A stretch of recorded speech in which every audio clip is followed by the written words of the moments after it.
Well, hello again. I know it's been a little while, but I've been so busy gardening and then just so exhausted. I hadn't even picked up a crochet hook for about 3 weeks. But I did finish. I'll show you. Oh gosh, where's that book? So, this guy right here, I finished him. And I'm filming him today because he is leaving today. He's going to the landlady's tile guy he's doing tile in her bathroom, and it's for his little, I think he's about 2 years old.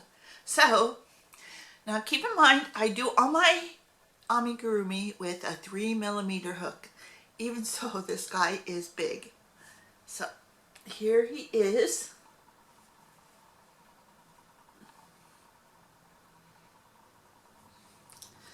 His head is huge, and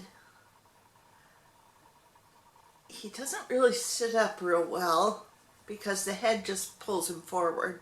But he's going to a 2-year-old. The 2-year-old's going to drag it around. Who cares if it sits up perfectly? And I'm not crazy about these legs that are in a lot of these patterns, because it's like this part of it is shaped like a turkey leg. I mean, it's huge, and you just have to try to attach it somehow to the body. Anyways, so what I used for making him, the color was a big twist, and it is forest green, and I went through about a skein and a quarter to make his body. And then there's just a very little bit of another green and a very little bit of white. But another thing that I altered accidentally on the pattern was I had made one eye. I didn't really like it because, and I followed the pattern perfectly, but the eye had a shape like a gecko. No, not like a gecko, like a chameleon. You know how their eyes are real kind of cone-shaped? And these eyes were cone-shaped, and I thought, well, just doesn't look right on a dinosaur. So anyway, so I had that one eye made. I didn't like it, but I started to make the second, well, I made the second eye, and I thought, well, this one's not quite as cone-shaped. Well, that's because I left out a row accidentally. So then I went back to the first one and frogged part of it and left out that row. So I got an eye that wasn't quite as cone-shaped. So that was just an accidental alteration that I made, not so accidental. But he is huge, huge, huge. Okay, now I have another amigurumi that I finished maybe a month ago or so, and I couldn't show it because I sent it to a friend, and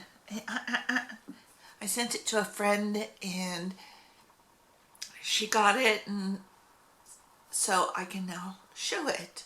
So this was filmed, I don't know, a little while ago.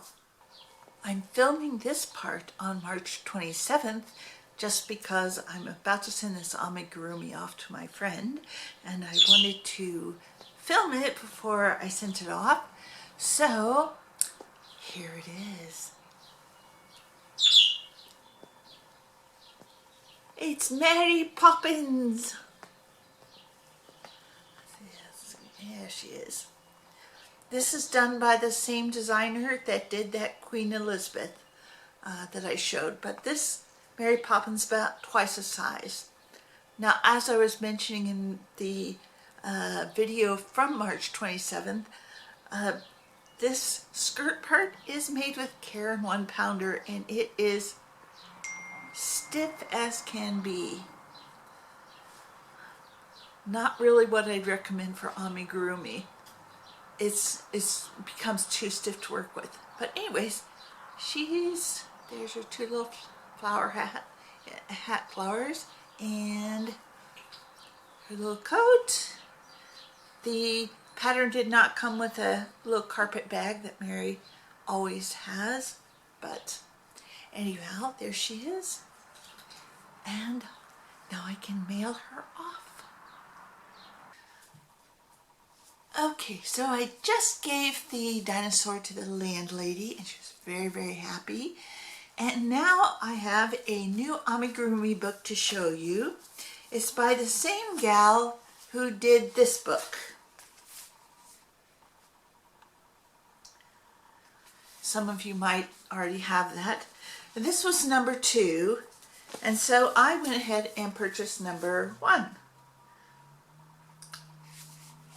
And I haven't made anything out of it yet. Probably won't for a couple months, but I'm pretty sure I'm going to be making this giraffe.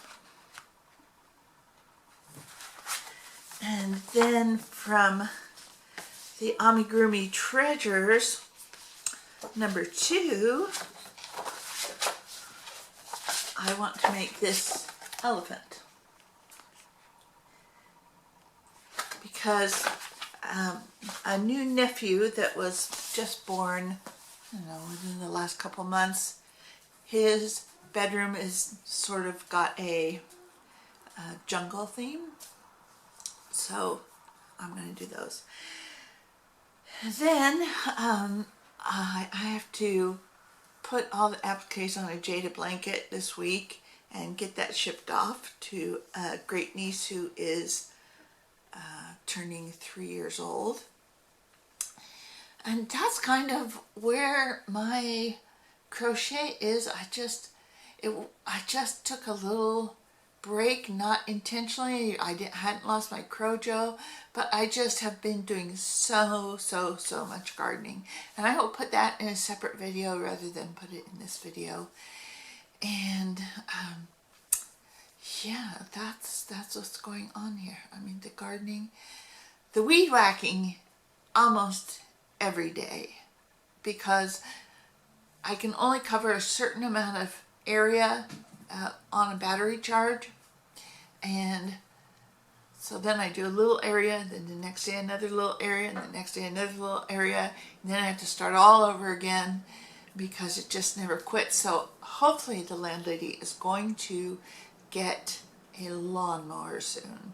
And of course in California you can only have of the new ones, if you're purchasing one, they all have to be electric, and that's fine with me. So hopefully that will take some of the burden of the weed whacking off of me, because really she didn't want a lawn, but because of all the rains and stuff, we have a lawn. It's all weeds, but we have a lawn.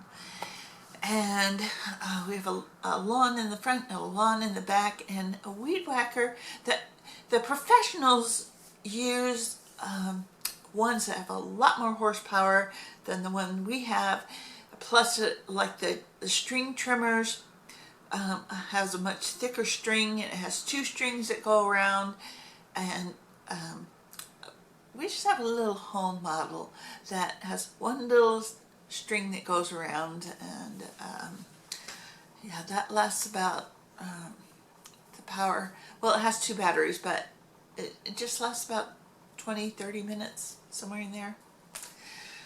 So anyways, I've just been working so hard out there, and I still have one tree to pot that a friend of mine brought me. It's a pomegranate tree, because the landlady cut down the other pomegranate tree.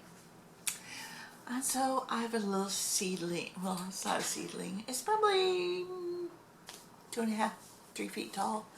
But it needs to go in a pot, and yeah, she doesn't know I have a pomegranate tree. It wasn't that she disliked the pomegranate tree. She disliked how much stuff fell out of the pomegranate tree. Just empty hulls of pomegranates just were everywhere, everywhere. And, you know, I would have cleaned it up. I just couldn't keep up with everything. And she had said she was going to trim it, but she cut it down to just the trunk. And now there's all kinds of like little shoots coming out of it, but they won't be producing fruit. Anyways, so I have to pot that up. And just been to a couple garden centers, and have gotten some starter plants for the garden beds. And I know that is really not a cost-effective way to do it. You should start from seeds, but I really don't have a way to set up seed trays, and I just don't have the space to do it. I don't have space for like any kind of greenhouse setup. I just have to do it with starter plants, at least this year. And this year is just kind of more of a how do I want to say, experimental, just getting my feet wet in the whole gardening thing. One thing I will say is the chard.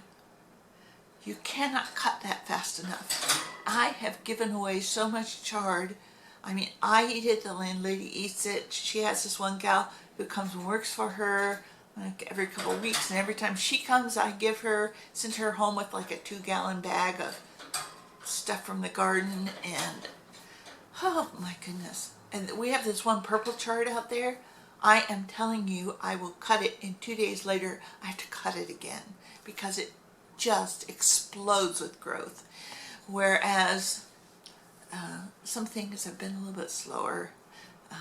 I did try fava beans. My fava beans are starting to have good bean pods on them, so I tasted fava beans. That was very interesting. Not terrible. And we still have fava beans out there, and I will be sure to be growing them next year. But one of the things is I have to clean out the raised beds, because with all the rains, I mean, they just became crowded with weeds. So first I have to weed whack them to see where the base of the weeds are.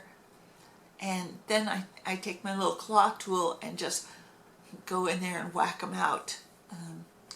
But, you know, it's just heavy physical manual labor that just takes a while. And if you're doing it in the sun, yeah, then you get really exhausted really fast. So, anyhow, that's about it for this video, and I will talk to you all soon. Bye-bye.